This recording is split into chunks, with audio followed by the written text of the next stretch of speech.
Hello once again, everyone. Welcome, believe it or not, to week 12. We are going to start our second of 2 weeks on In Country today. And after that, we have, I believe, 3 weeks of the Plague of Doves and fall break thrown in there somewhere. And then we'll be wrapping up the class. So you are, I think, very close to, if not actually in the home stretch. And the good news today, as in many weeks when we have a multiple week novel, there won't be as much of the presentation today because we're not laying the background information for the novel as a whole. In fact, I think we only have 10 slides today. So why don't we just go ahead and get to it, and we'll see where we end up. So we're picking up after the dance, which was, I think, a central moment in the novel, but not terribly dramatic. There were some fist fights, and there was sort of the post-dance events for Sam herself. But the day after the dance, Sam is more or less where she was the day before the dance, which I think thematically fits with the rural cultures that we've been studying. So I just want to go back and touch base on something that did come up in part one, but comes up again in part two. To some extent, Sam says that she wants to be anywhere but in Hopewell. She wants to get out of town, and we have seen this before. We've seen this in Weinsberg and in Bless Me Ultima, and really, to some extent, in every text we've looked at. But here, there's a very specific qualification on that belief. She wants to be anywhere but Hopewell, except for Lexington. Lexington is where her mom wants her to come to college at UK, but she does not want to go there. And for someone who largely fits the character type we've come to expect, the I can't wait to get out of town, this is a pretty big caveat. This is a pretty big, well, except for Lexington, which, is a college town. I don't know if you've ever been to Lexington, Kentucky, but it's not unusual. It's not particularly bad or particularly good. It's sort of a medium-sized, Midwestern, Southern type town, and yet she doesn't want to go there. And I just want to point out that I think maybe for the first time, we see a specific limitation on the I would do anything to get out of here. And I want you to consider why. Why the limitation? What does Lexington and college and being close to her mother bring that Sam would actually prefer to stay in Hopewell for? And what does that suggest Hopewell actually does offer Sam, even though she would argue that it doesn't offer much? I think one interpretation is for all of her desire to get out of town, it would mean leaving Emmett and the house and the familiar setting that she has grown up in. So there's, I can't wait to get out of here, but then there's, but maybe I'm not quite ready to give this up. That maybe, even through her distaste for it, Hopewell offers Sam something that she wouldn't have somewhere else, maybe an identity. So, to switch gears a little bit, we've seen war a few times already. We saw it in Bless Me Ultima, where the brothers returned home from World War II. And I think we've seen it mentioned in some other novels. Certainly, Weinsberg suggests that sort of the industrial dissonance in the town and sort of its reason for revisiting the pre-industrial era of Weinsberg is because of sort of the onslaught of World War I and trying to make sense of our place in a post-industrial or an industrial world. I feel like out of all the novels we've read, though, this might be the one that addresses war most clearly and over a sustained period. Sula and Shadrach dealt with the war, but then that sort of receded into the background until later in the novel. But here it seems like we're constantly hearing about the war, and it's because Sam wants to understand it, and we suspect wants to understand her dad through it.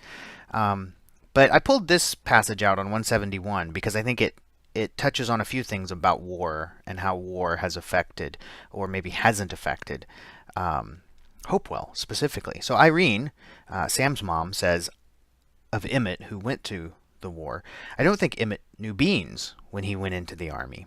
He thought it would just be like killing squirrels, I guess. Why, he barely knew how to wipe his butt when he went over there. He was just a country boy. And then Sam says, well, Granddad went to war. And Irene says World War II was a whole different situation. So, 2 questions to center on this passage. One, what does being a country boy have to do with it?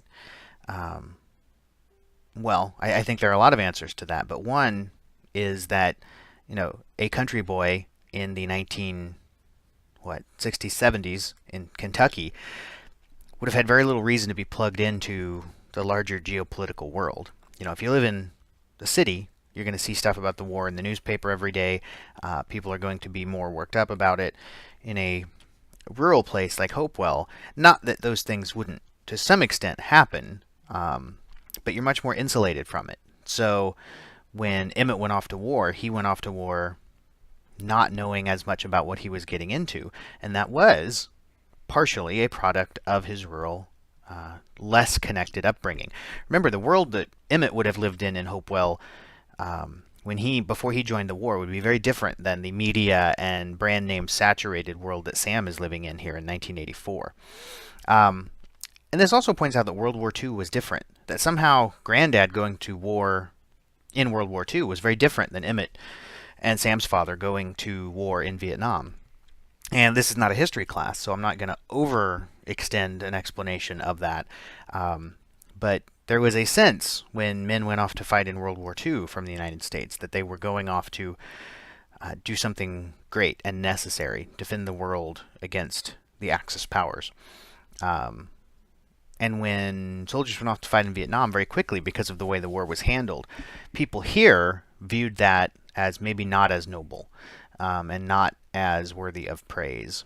And so often, Vietnam soldiers went off feeling like they were going off the same way their parents and grandparents did in World War II, but they returned home to find that they were not treated as returning heroes the way the World War II soldiers would have been.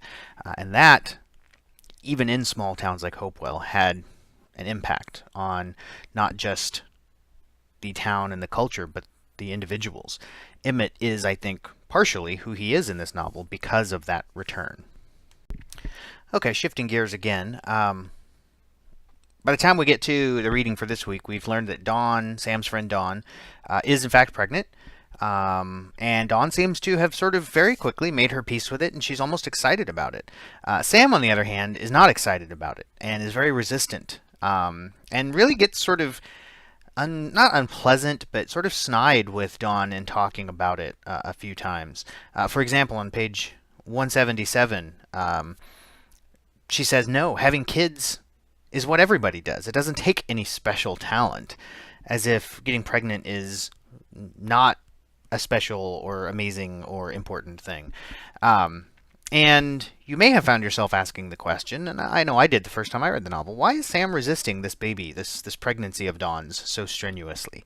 And I think there are a couple of answers. One is Sam sees a danger for herself, that this idea she has of escaping Hopewell would be stopped very quickly by something like this happening to her. So there's sort of a there but for the grace of God go I attitude that Sam is taking.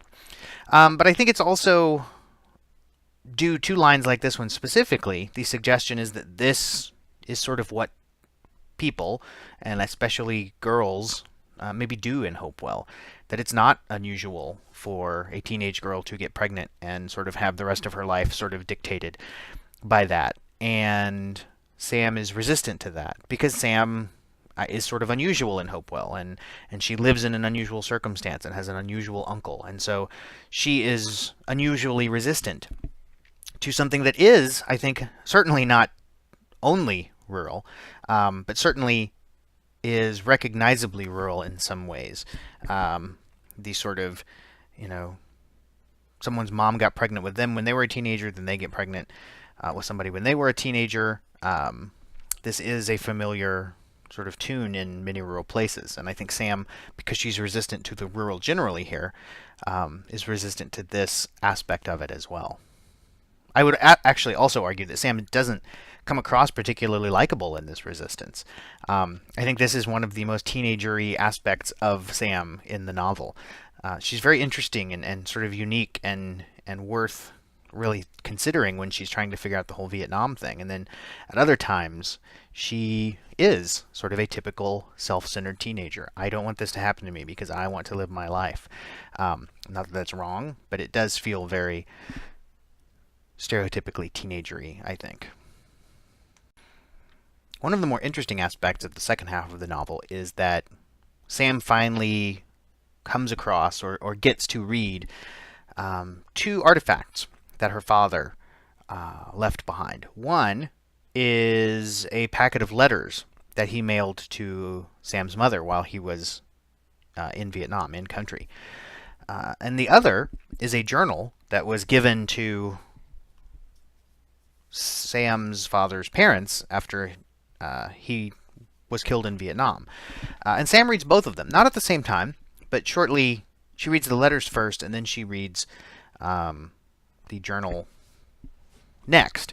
And I think it's worth considering how they're different and what the two of them together maybe reveal about Sam's father. So the letters with an audience specifically of Sam's mother are much more sort of down-home, rural, pleasant, right? Talking about how this place reminds him of being on the lake, and how when he got the letter about Irene being pregnant, that they celebrated and he had beer poured on him, but he didn't drink any of it. This all feels very familiarly, almost stereotypically rural. But then we get the journal, and we get a very different side of Dwayne. We get the non-tailored for a rural audience version, where they partake in some questionable activities as a unit, and where the sort of unpleasantness and dreariness of military life in Vietnam really comes through.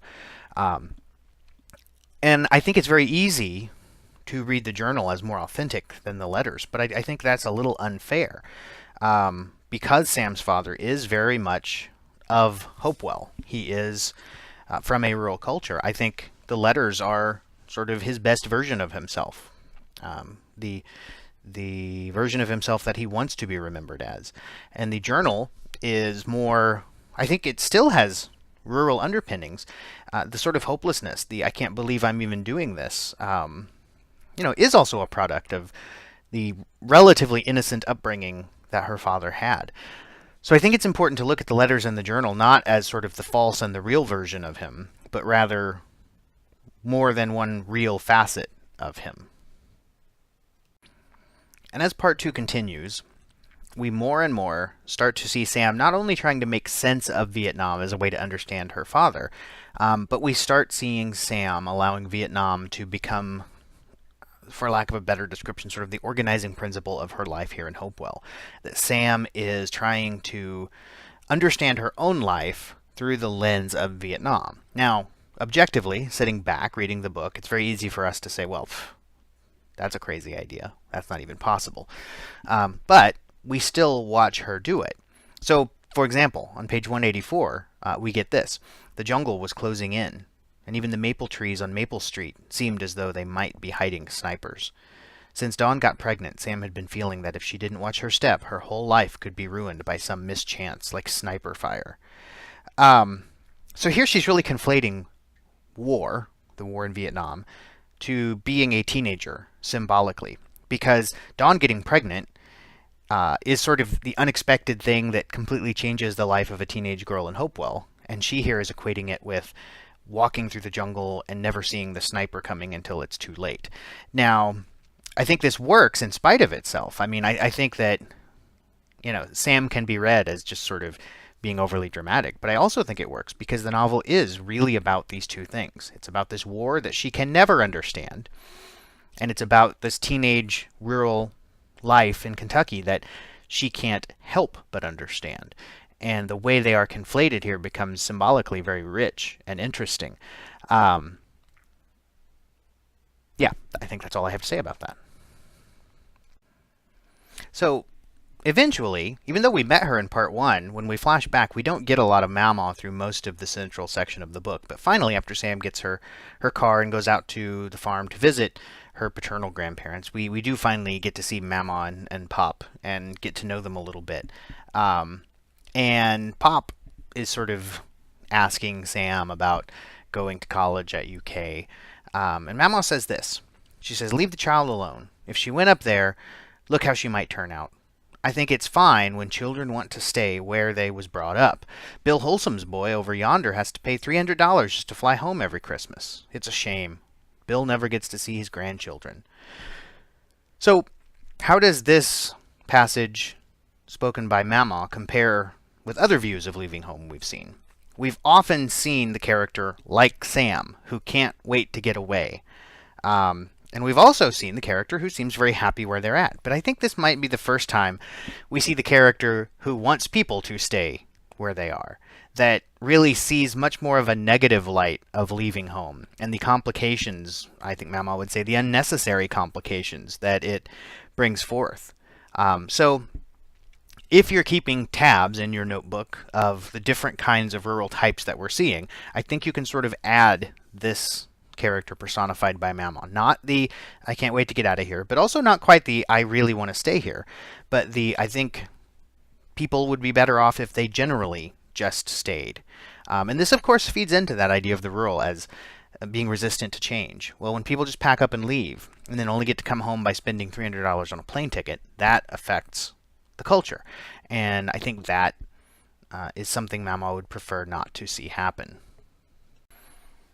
Something else that the novel sets up really well is because it sort of juxtaposes war, which is an historically and traditionally masculine activity, with the life of a small town girl going through sort of traditionally feminine activities, such as dealing with her friend being pregnant and so on and so forth. It really sets this up as an interesting juxtaposition. And one place that is really sort of explored head on is on page 210, where the narrative, sort of giving us Sam's point of view, says men wanted to kill. That's what men did, she thought. It was their basic profession. Women didn't kill. That was why her mother wouldn't honor the flag or honor the dead. Honoring the dead meant honoring the cause. Now, there's a lot of politics in that statement that I'm not interested in.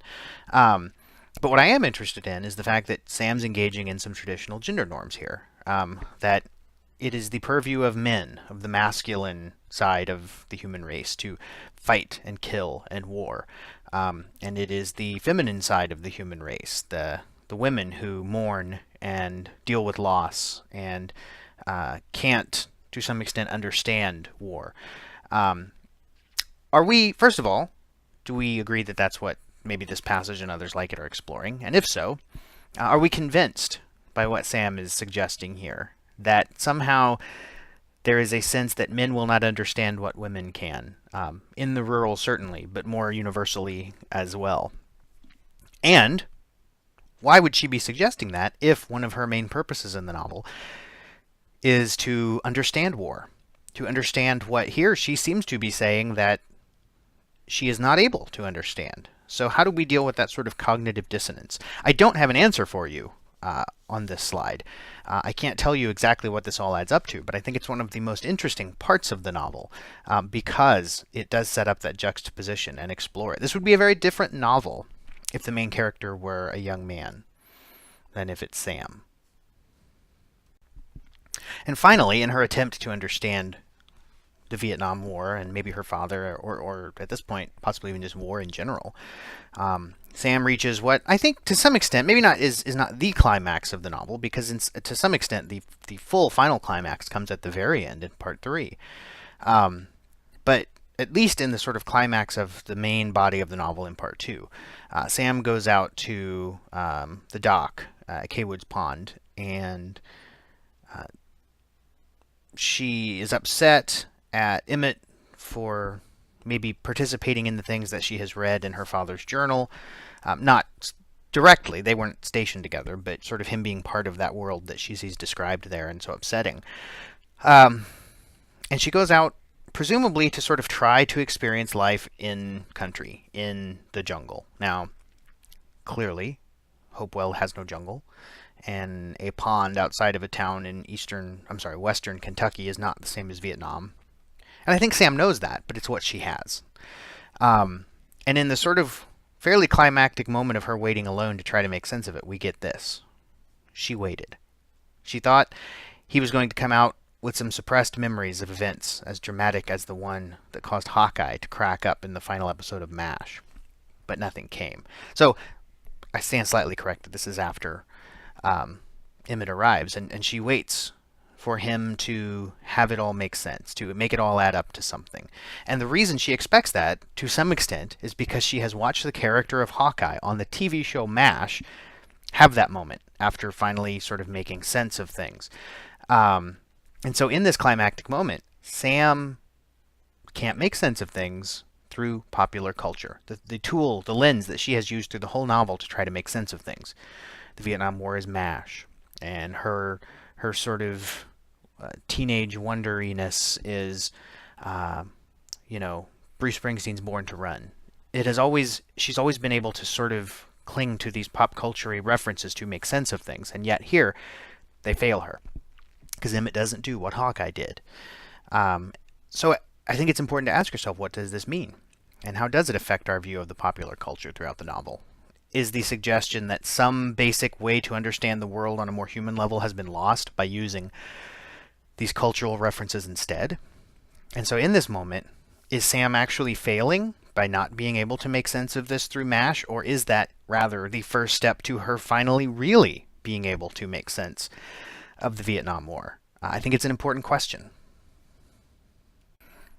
And so Emmett does finally start to talk. He doesn't have all the answers, but the sort of enigmatic, funny, clownish Emmett finally does have something to say. Sam has sort of forced his hand. And I pulled out sort of these three passages. There's a lot more that he says in this section that's important, but these are three moments that sort of help, I think, make sense of what the novel has been up to as a whole. So first, he says to her, sort of on the dock here at the pond, "You don't understand. Let me explain. This is what I do. I work on staying together, one day at a time. There's no room for anything else. It takes all my energy." So finally, we get a bit of an understanding of who Emmett is and why he acts the way he does. That yes, he's unusual, he's eccentric, but underneath, he's dealing with things that came from being in Vietnam. And, unlike some of the other more well-adjusted vets in town, for Emmett, it's really just about keeping it together every day.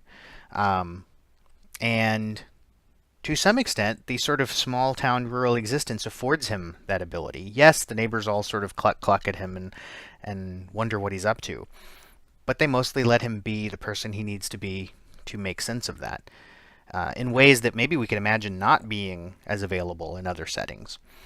And then he also says, if you think about something like birds, he's been looking for this bird he saw in Vietnam. He says you can get outside yourself and it doesn't hurt as much. That's the whole idea. That's the whole idea. That's the whole challenge for the human race, but I can barely get to the point where I can be a self to get out of.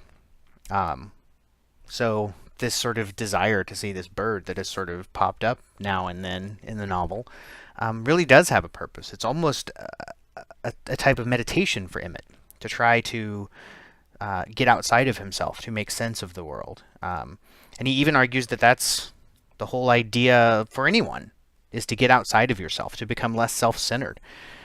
Certainly, I think Sam could benefit from that.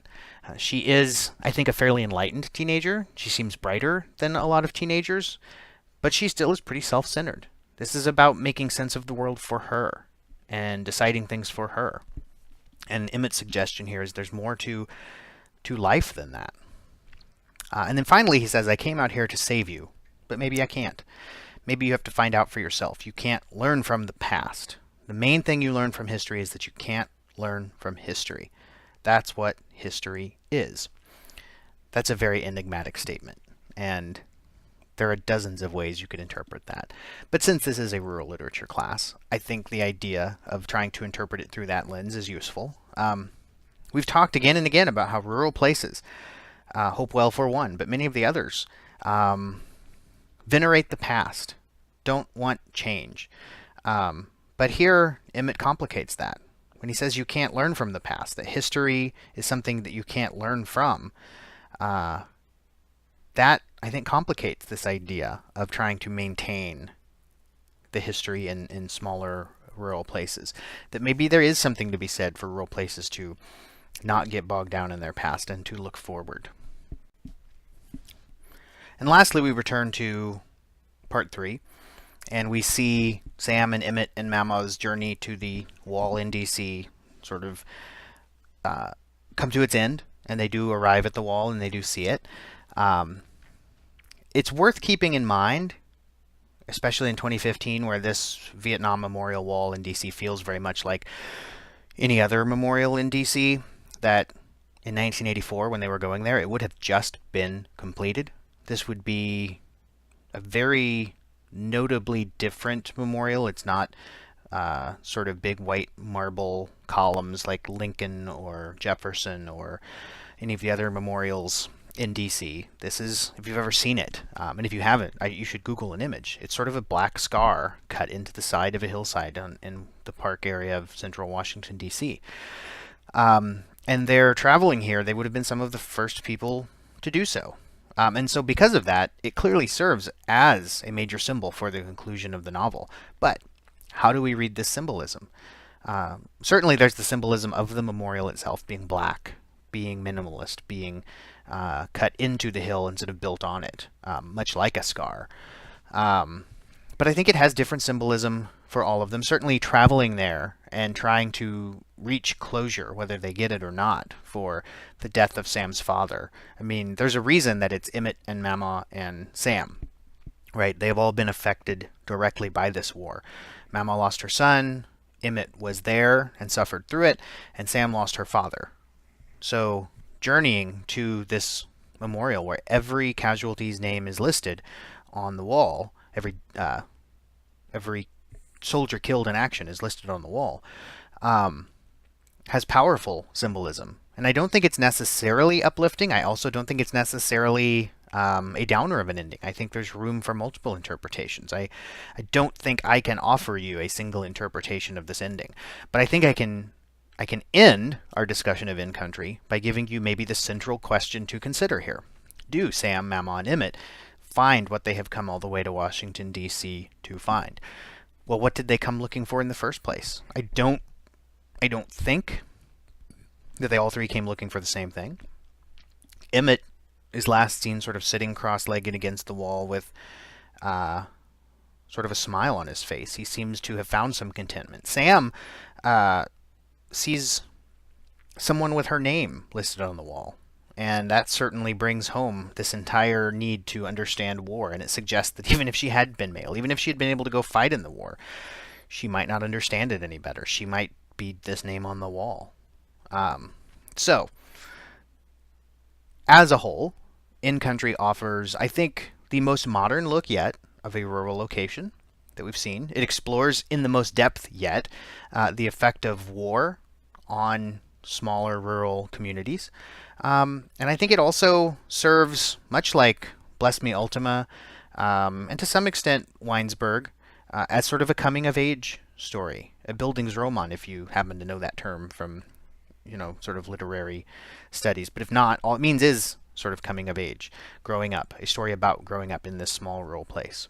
And I think it does so, it explores that issue in a sort of notably complex way for such an easy novel to read. I suspect you found In Country to be one of the easier novels to read that we've looked at.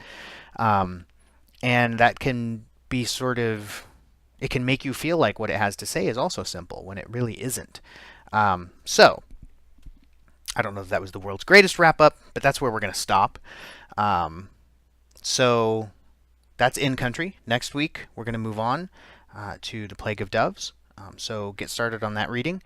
And if you have any questions, as always, post them in the FAQ or shoot me an email.